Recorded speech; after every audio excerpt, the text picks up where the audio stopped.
사도신경으로 우리의 신앙 고백하도록 하겠습니다. 나는 전능하신 아버지 하나님, 천지의 창조주를 믿습니다. 나는 그의 유일하신 아들, 우리 주 예수 그리스도를 믿습니다. 그는 성령으로 잉태되어 동정녀 마리아에게 나시고 본디오 빌라도에게 고난을 받아 십자가에 못 박혀 죽으시고 장사된 지 사흘 만에 죽은 자 가운데서 다시 살아나셨으며 하늘에 오르시어 전능하신 아버지 하나님 우편에 앉아 계시다가 거기로부터 살아있는 자와 죽은 자를 심판하러 오십니다. 나는 성령을 믿으며 거룩한 공교회와 성도의 교제와 죄를 용서받는 것과 몸의 부활과 영생을 믿습니다. 아멘. 지금부터 오순절 후 22번째 주일 예배 하나님 앞에 올려드리도록 하겠습니다.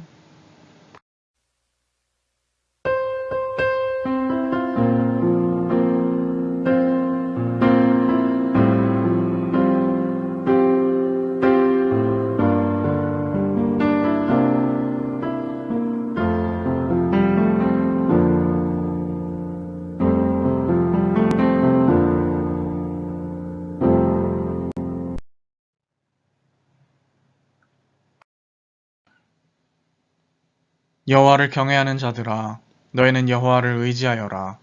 그는 너희의 도움이시요 너희의 방패시로다.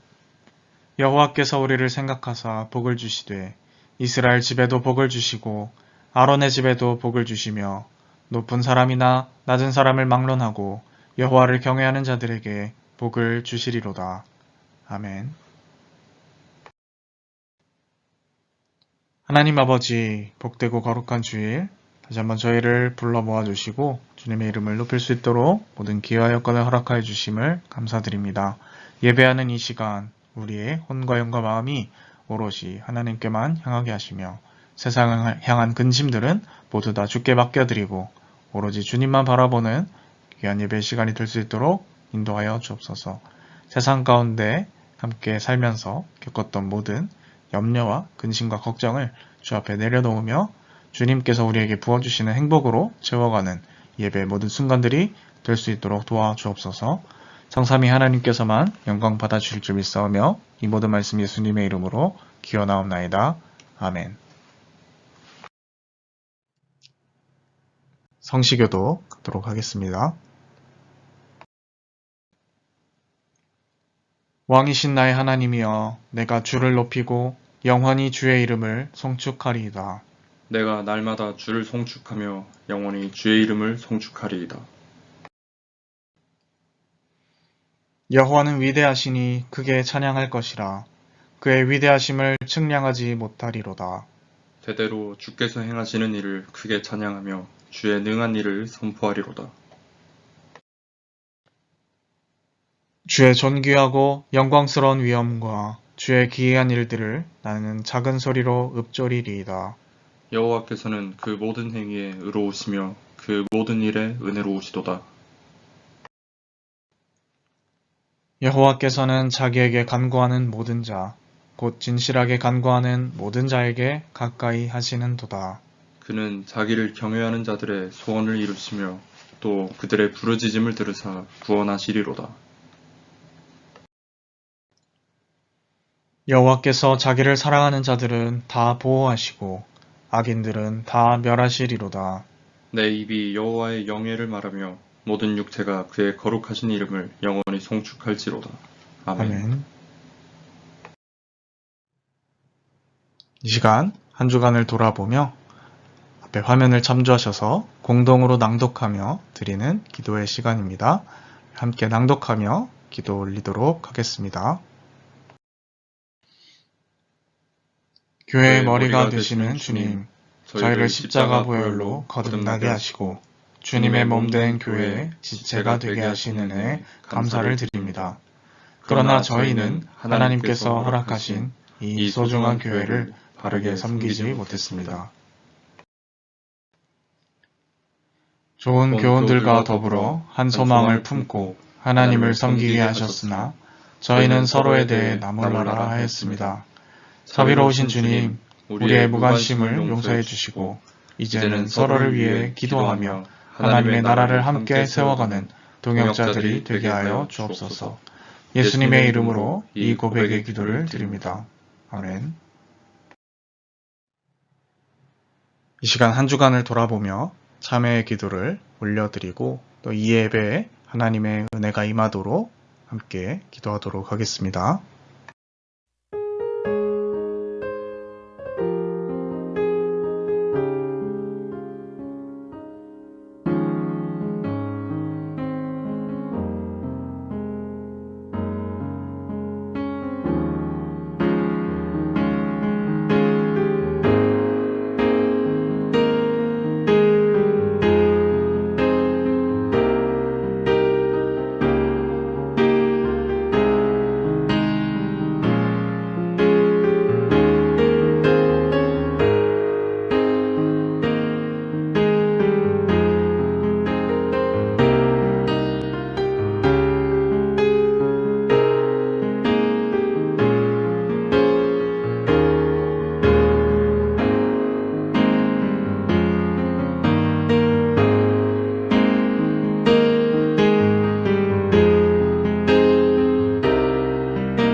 진심으로 자신의 죄를 뉘우치고 또 하나님 앞에 고백하는 자에게 주시는 하나님의 용서의 말씀이 있습니다.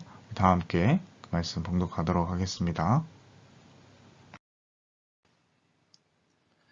이는 곧 물로 씻어 말씀으로 깨끗하게 하사 거룩하게 하시고 자기 앞에 영광스러운 교회로 세우사 티나 주름 잡힌 것이나 이런 것들이 없이 거룩하고 흠이 없게 하려 하심이라. 아멘. 찬송가 21장 이렇게 찬양하도록 하겠습니다.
오늘 하나님께서 우리에게 주신 말씀은 누가복음 20장 27절에서부터 38절까지 말씀입니다.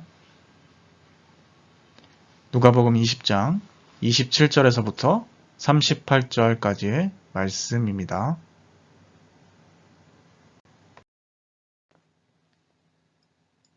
부활이 없다고 주장하는 사두개인 중 어떤 이들이 와서 물어 이르되 선생님이여 모세가 우리에게 써주기를 만일 어떤 사람의 형이 아내를 두고 자식이 없이 죽으면 그 동생이 그 아내를 취하여 형을 위하여 상속자를 세울지니라 하였나이다.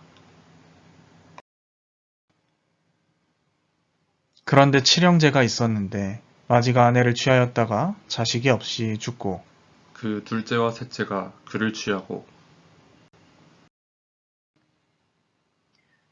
일곱이 다 그와 같이 자식이 없이 죽고 그 후에 여자도 죽었나이다. 일곱이 다 그를 아내로 취하였으니 부활 때에 그 중에 누구의 아내가 되리이까? 예수께서 이르시되 이 세상의 자녀들은 장가도 가고 시집도 가되 저 세상과 및 죽은 자 가운데서 부활함을 얻기에 합당히 여김을 받은 자들은 장가가고 시집가는 일이 없으며 그들은 다시 죽을 수도 없나니 이는 천사와 동등이요 부활의 자녀로서 하나님의 자녀임이라. 죽은 자가 살아난다는 것은 모세도 가시나무 떨기에 관한 글에서 주를 아브라함의 하나님이요 이삭의 하나님이요 야곱의 하나님이시라 칭하였나니 하나님은 죽은 자의 하나님이 아니요 살아있는 자의 하나님이시라. 하나님에게는 모든 사람이 살았느니라 하시니 아멘. 오늘 말씀은 욜로에게 복음을 부활을 이라는 제목으로 말씀 나누도록 하겠습니다. 네, 여러분 한 주간도 평안히 잘 지내셨습니까? 이번 주는 헬로윈 관련된 내용과 또 북한의 미사일 발사로 인해서 우리가 정신없는 한 주를 보내지 않았나 이런 생각이 듭니다. 그래서 평안하냐라는 말을 주고받는 것이 참 미안할 정도로 참 국민적인 안타까운 일들이 많이 있지 않았나 이런 생각을 해보게 됩니다. 함께 이 기간들을 위해서 또 기도하고 땅의 평화를 위해서 또 진정한 안정이 보장되는 나라를 위해서 함께 기도하고 또 피해를 입은 모든 사람들을 위해 기도했으면 좋겠습니다. 여러분 혹시 욜로족이라고 들어보셨나요? 욜로라는 말은 이제 약자죠. You only live once. 당신은 오직 한 번 산다 라는 뜻입니다. 원래는 이런 뜻인데 그래서 이 한 번 사는 인생 참 가치 있고 의미 있게 살 필요가 있다. 그래서 그런 것들을 잘 기억하고 행동하는 사람이라는 의미인데 일부는 이 말이 변질되어서 이왕 한 번 사는 인생이니 막 즐기자, 막 쓰자, 인생이 뭐가 있냐 이런 식의 변질이 되는 경우가 참 있습니다. 오늘 예수님에게 청문회 비슷하게 지금 질문을 던지고 있는 이 사두개인이라는 집단들도 비슷한 생각을 가지고 있었던 것 같아서 화두를 이렇게 한번 던져보았습니다. 오늘 우리가 함께 살펴본 말씀은 예수님께서 십자가에 돌아가시기 약 3일 전쯤에 일어났던 일에 대해서 기록하고 있습니다. 그때 예수님의 대적들에 해당하는 이 서기관들과 대제사장들은 예수님을 어떻게든 올무에 빠뜨려 죽일 기회만을 계속 노리고 있었는데요. 누가복음 20장 20절을 또 살펴보게 되면 서기관들과 대제사장들이 예수를 총독에게 넘기려고 정탐들을 보내 예수의 말을 책잡게 했다라고 기록하고 있습니다. 그래서 이 꼬투리를 잡기 위해서 예수님께 했던 질문 첫 번째는 우리가 가이사 황제에게 세금을 내야 합니까? 내지 말아야 합니까? 이런 이제 질문이었습니다. 내라 하면 로마에 충성하는 매국노로 몰 수 있고 내지 말라고 하면 로마 황제에게 반역하는 반역자로 몰 수 있는 그러한 상황이죠. 그런데 예수님은 놀랍게도 가이사의 것은 가이사에게 하나님의 것은 하나님에게 바쳐라 라고 말씀하시면서 예수님을 궁지로 몰아넣으려다가 오히려 카운터를 맞아버리게 되었습니다. 그들 스스로 어떤 것이 하나님의 것이고 어떤 것이 가이사의 것인지 생각해보게끔 오히려 질문을 던져주신 것이죠. 오늘 함께 읽은 말씀은 그들 중에 제사장 그룹에 속하는 사두개인들이 예수님을 향해서 다시금 역습을 벌이는 장면이라고 이해하시면 되겠습니다. 이번에도 아주 고약한 질문을 가져왔습니다. 그게 오늘 던지는 이 질문이죠. 이 사람들은 부활이 없다라고 주장하는 무리라고 성경이 이야기하고 있습니다.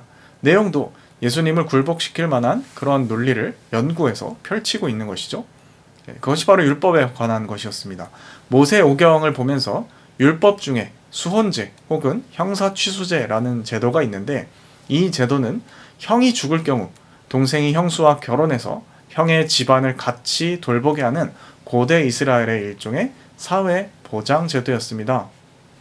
이들의 질문이 이렇습니다. 7형제 중에 첫째가 결혼했다가 자식 없이 죽고, 둘째가 또 셋째가 넷째가 쭉 형수와 다시 결혼을 했다가 다 죽었는데 부활하게 되면 이 사람이 누구의 아내입니까? 이렇게 질문을 던졌던 것이죠. 그러니까 이 말은, 예수님 잘 보십시오. 지금 율법에 계속 형이 죽으면 그 다음 형제랑 결혼하게 되어 있는데, 만약에 부활이 있으면 이거 완전히 꼬이는 계족보가 되는 거 아닙니까? 이런 논리입니다. 마지막 부활 때 누구의 아내가 됩니까? 라는 이 질문은 그러니 사실 궁금해서 묻는 것이 아닌 것이죠. 만약에 부활이 있다면 이런 황당한 일이 일어날 테니 그러므로 부활은 없는 것이 아닙니까? 라고 말하고 싶은 게 이들의 숨겨진 논리라고 할 수 있겠습니다. 그 뒤에 어떻게 내용이 이어지겠습니까? 부활 그런 건 없으니까 대략 지금 이 세상에서 최대한 잘 먹고 잘 살면 되는 거 아니겠냐? 라는 것이죠. 그러니까 이 사두개인 집단들은 로마의 가장 실제로도 충성스러운 집단이었습니다. 한번 산 인생 제일 센 편에 붙어야 하는 거 아니냐? 그래서 지금 내가 가장 잘 살고 잘 누리면 되는 거 아니냐? 이런 사고방식을 가지고 있던 사람들이죠. 그러니까 사두개인, 이 설명을 조금 더 드리자면 이 그룹 자체가 사실은 솔로몬 시대의 대제사장 사독에게서 비롯되었다라고 이야기합니다. 그리고 대개 1세기 유대 사회 속에서 예수님께서 활동하시던 그 1세기 유대 사회에서 사두개인들은 되게 힘있는 제사장 그룹과 부유한 귀족 계급이었다라는 것이죠. 자, 여러분, 힘있고 부유하면 대체로 보수적이겠습니까? 진보적이겠습니까? 당연히 보수적이겠죠. 자기네들의 것을 지켜야 하니까요. 이 사람들도 당연히 매우 보수적인 사람들이었습니다. 자, 보수적인 사람들은 예나 지금이나 세상이 바뀌는 것을 별로 좋아하지 않겠죠. 특별히 부유하고 힘이 있고 온갖 좋은 것을 누리는 사람들이라면 세상이 뒤집어지는 것을 당연히 두려워할 겁니다. 당시 로마 제국이 식민지를 지배하고 있다라고 여러 차례 말씀을 드렸지만, 여러분, 이 사두개인들은요, 유대 사회를 잘 지배하기 위해서 우리나라 시대 친일파처럼 친로마파 양성을 했습니다. 그 중에 하나가 누구냐면 바로 오늘 등장하는 사두개인들이죠. 로마가 대놓고 이 사람들에게 성전과 관련된 종교 권력과 부를 제공한 겁니다. 그리고 사두개인들은 그것에 대한 대가로 로마에 충성하는 사람들이 된 것이죠.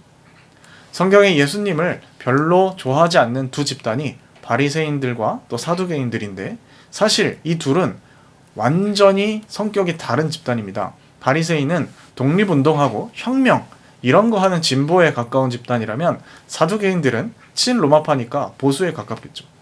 그러니까 바리새하고 사두개는 원래 상극인 법인데 예수님이 얼마나 싫으면 둘이 뭉쳤겠습니까? 공공의 적이 나타나니까 임시 휴전을 한 셈이죠. 하여튼 그냥 로마에 충성하면서 인생 거의 정말 노빠꾸 인생으로 사는 이 사람들은 보수적일 수밖에 없는 겁니다. 그냥 이 순간이 영원했으면, 부활 같은 건 없었으면 좋겠다, 이런 마인드로 살아가는 거죠. 성경에 대한 관점도 똑같습니다. 이 사람들은 그래서 구약 성경 중에서도 오직 모세오경만 그들의 성경으로서 인정했습니다. 그러니까 우리가 지금 보고 있는 예언서들, 시편, 이런 성경들은 좋아하지 않는 거예요. 왜냐하면 거기에는 주로 사회적 약자들에 대한 배려, 기득권자들에 대한 심판, 이런 장면이 나오니까요. 귀족같이 민족 배신하고 친로마파 하는 사람들이 좋아하겠습니까? 싫어할 수밖에 없죠. 이렇게 설명드리면 사두개인들이 부활을 왜 믿지 않았는지 너무나 쉽게 납득이 갑니다. 무엇 때문이겠습니까? 그들의 서 있는 삶의 자리 자체가 보수적 성향으로 인도될 수밖에 없구나 라는 걸 알 수 있는 거죠. 자, 그런데 여기서 또 많은 사람들이 헷갈립니다. 오늘날과 신학 분위기가 정반대이기 때문이죠. 오늘날 한국에서는 소위 자유주의자라고 불리는 진보적인 그리스도인들이 부활을 믿지 않는 경우가 많습니다. 그러나 이 당시인 1세기 유대 사회 속에서는 부활 사상이 매우 진보적인 사상이었거든요. 왜냐하면 성경 중에서도 가장 오래된 모세오경에는 이 부활에 대한 아이디어가 등장하지 않고 후기로 가야 이 부활에 대한 이야기가 나오기 때문에 그렇습니다. 물론 모세오경 안에서도 부활에 대한 아이디어를 찾으려면 엿볼 수는 있지만 아예 직접적으로 언급하는 부분이라고 볼만한 그런 단서까지 나오지 않기 때문에 그런 측면에서는 어렵다라고 말씀드린 겁니다. 그런데 구약의 부활 사상은 사람이 죽은 후에 지금 우리가 많은 사람들이 오해하고 있는 것처럼 천국이라는 공간에서 이루어지는 영혼의 부활이 아닙니다. 그것이 아니라 성경이 말하는 부활은 이 땅에서의 몸의 부활을 말하는 겁니다. 이번 생인 글렀으니 천국이나 가야겠다. 이런 식의 부활이 절대 아니라는 것이죠. 제가 여러 번 여기 부임에서 여러분과 함께 나누었던 복음, 구원에 대한 것들도 다 저 세상에서 이루어지는 것이 아니라고 여러 차례 말씀을 드렸습니다. 정말로 그렇습니다. 기독교는 4, 5세기만 신경 쓴다. 이런 비판을 다른 어떤 가르침을 듣고는 하실 수 있을지 모르겠지만 사실은 성경은 그렇게 이야기하지 않는다라는 거 다시 한번 말씀드립니다. 무튼 이 땅에서 내 몸이 부활한다라는 생각 자체는 특별히 현실 사회와 정치 체제를 전복시키는 힘이 있겠죠. 기득권자들, 너희들 세상이 지금 너희가 누리고 있는 이 권세가 영원할 것 같냐? 하나님 말씀대로 너희가 권력을 사용하지 않으면 부활 때 너희들은 재미없는 거야. 그러니 하나님 말씀에 순종하고 제대로 행동해. 뭐 이런 식의 논리를 펼 수가 있는 겁니다.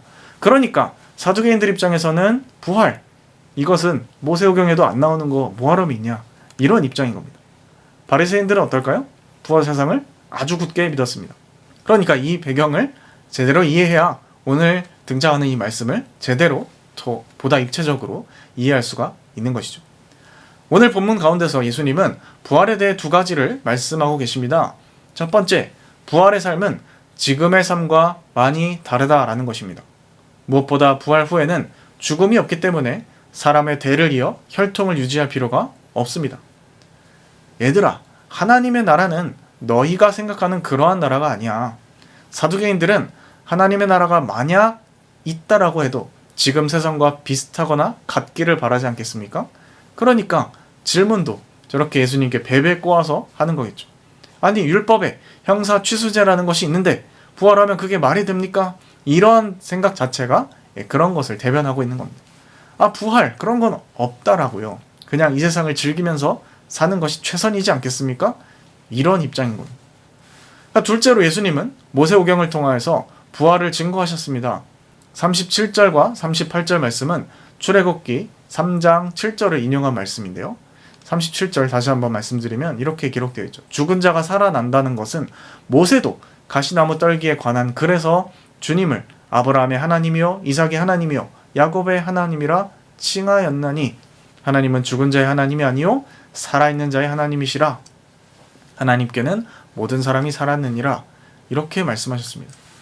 정말 많은 구절 중에 출애굽기를 예수님께서 굳이 인용하신 이유는 사두개인들이 모세오경만을 인정하고 있으니까 카운터로서 모세오경 중에 하나인 출애굽기를 인용해서 부활을 그들의 수준에 맞추어서 설명하고 있는 겁니다.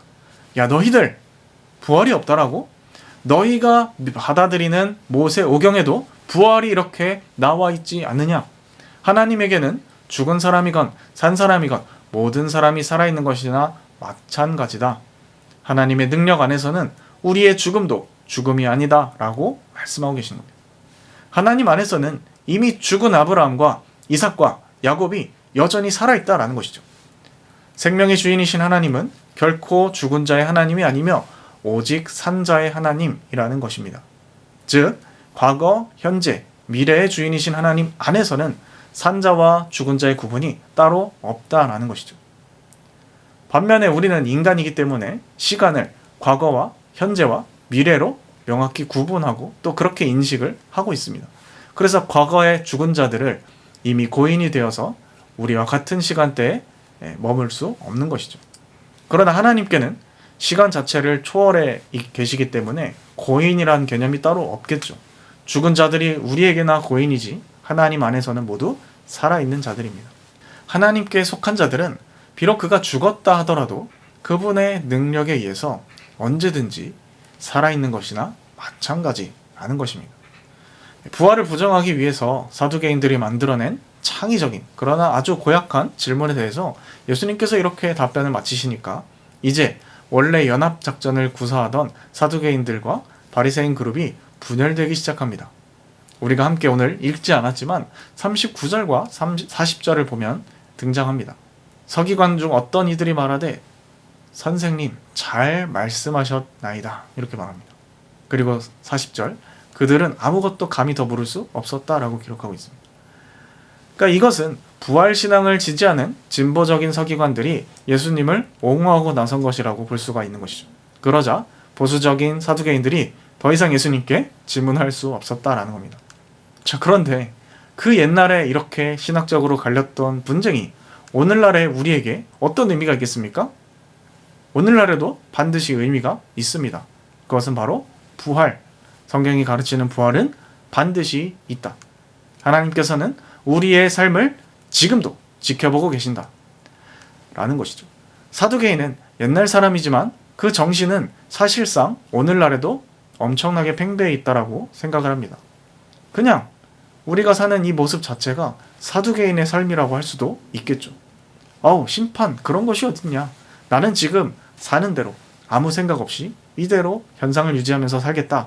라는 태도가 사실은 가장 욜로적인 생각이라는 것입니다. 그냥 특별히 여러분들이 어떠한 사상을 가지고 무신론적인 세계관 이런 거창한 표현 없이 그냥 나는 내가 다른 사람들 평범하게 사는 대로 살겠다라는 생각 자체가 어찌 보면 욜로 정신이라는 것이죠. 그러나 여러분 저는 어떤 면에서 그냥 이런 생각을 가지고 사는 사람들을 불쌍하게 여깁니다. 왜 그렇습니까? 사두개인처럼 떵떵거리면서 무슨 강남에 부동산 좋은 빌딩을 가지고 있는 자산가들을 제외하고는 사실은 이러한 생각을 유지하고 살아가는 것이 좋을 게 전혀 없기 때문이죠. 네, 뭐 그 분들이 부활을 믿지 않는다라고 하면 전 충분히 납득하고 이해가 갑니다. 왜냐하면 지금 현 상황이 훨씬 더 그들에게 만족스럽고 이미 좋은 것을 누리고 있으니까요. 그런데 그게 아닌 사람들이 부활을 믿지 않고 그냥 난 이대로 살겠다라고 하면 사실상 희망은 없다라는 것이죠. 여러분들은 어디서 그 희망을 찾으시겠습니까? 이 세상의 사람들이 상위 1%가 되지 못하는 수많은 다른 사람들이 어디에서 삶의 의미와 희망을 찾겠습니까? 하루하루가 미생 살듯이 살아가고 있는 이 대부분의 사람들이 말이죠. 제가 옛날 부대에서 회식을 하는데 누구라고 말씀드리긴 어렵지만 그분들이 다 그렇게 말하더라고요. 하루하루 사는 것이 미생이라고. 그분들뿐만 아니라 대부분의 평범한 직장을 살아가고 있는 사람들이 그렇게 느낄 거라고 저는 생각합니다. 그러니 여러분 부활에 대한 소망이 없으면 정말 사실은 비참한 겁니다. 여러분들이 지금은 부대 안에서 복무 중에 계시고 아직 바로 취업 전선에 뛰어들지 않았기 때문에 와닿지 않으실 수 있겠지만 오히려 전역하고 취직을 준비하고 실제로 취직하려고 하면 이게 무슨 이야기인지 이해가 가실 거라고 생각합니다. 체감이 되시겠죠. 우리가 믿는 아브라함의 하나님, 이삭의 하나님, 야곱의 하나님은 죽은 자의 하나님이 아니라 살아있는 자의 하나님이십니다. 이는 하나님의 백성은 죽어도 죽는 것이 아니라는 것입니다. 왜 그렇습니까?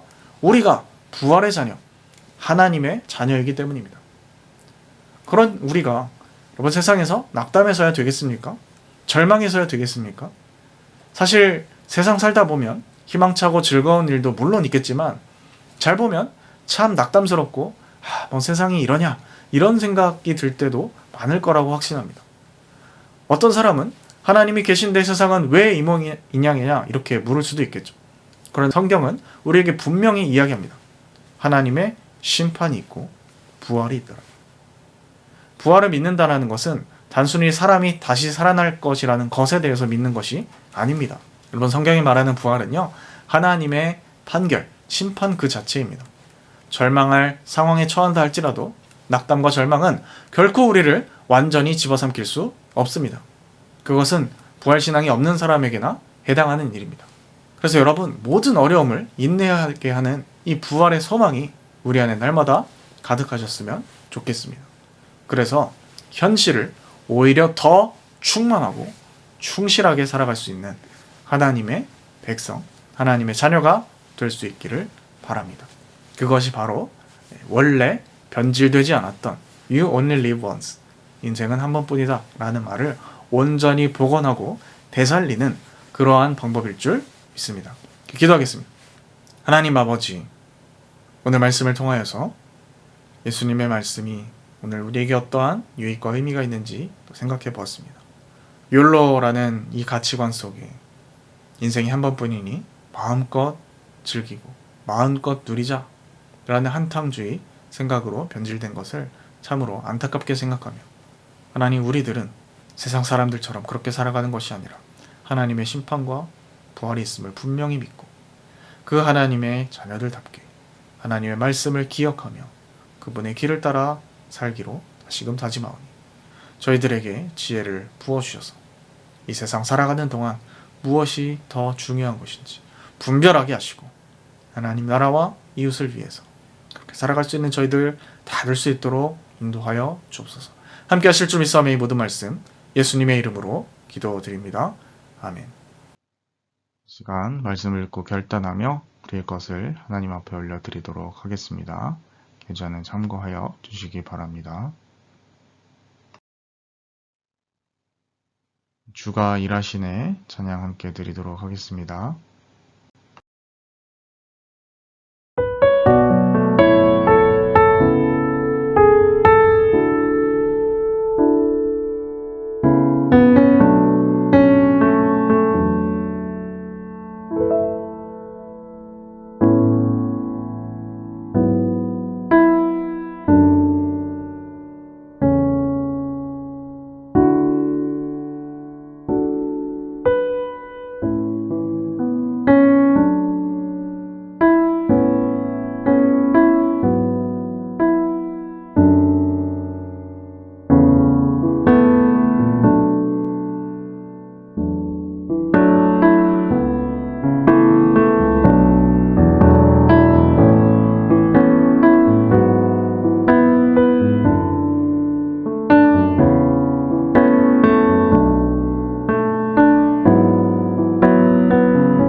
하나님 아버지, 오늘 말씀을 통하여 다시금 우리의 삶을 점검하고 또 우리의 삶을 되어드릴 수 있도록 인도하심에 감사를 드립니다.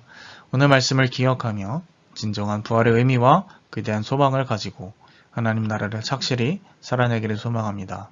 저희의 바쳐진 예물과 또 저희의 말씀을 통하여 드려진 삶을 결단하며 드리오니 다시금 우리의 모든 드려진 소유와 우리의 삶을 향한 몸짓이 하나님 나라에 합당한 재료들이 되어 하나님을 영화롭게 하고 이웃들을 살리는 일에 잘 쓰실 수 있도록 인도하여 주옵소서. 함께 하실 줄 믿사오며 이 모든 말씀 예수님의 이름으로 기도드립니다. 아멘. 죽도록 예배 마치도록 하겠습니다. 지금은 우리 구주 예수 그리스도의 은혜와 하나님 아버지의 극진하신 사랑하심과 성령의 인도 역사 충만케 하심이 오늘 함께 말씀을 듣고 진정으로 하나님 말씀을 가슴에 새기며 욜로가 아니라 하나님 말씀을 기억하며 심판을 기억하며 주님의 말씀 따라 주님의 가치관을 따라 그렇게 살기로 마음속에 다짐하는 주님의 자녀들 백성들 머리 위에 지금부터 영원까지 함께 하옵시기를 축원하옵나이다. 아멘.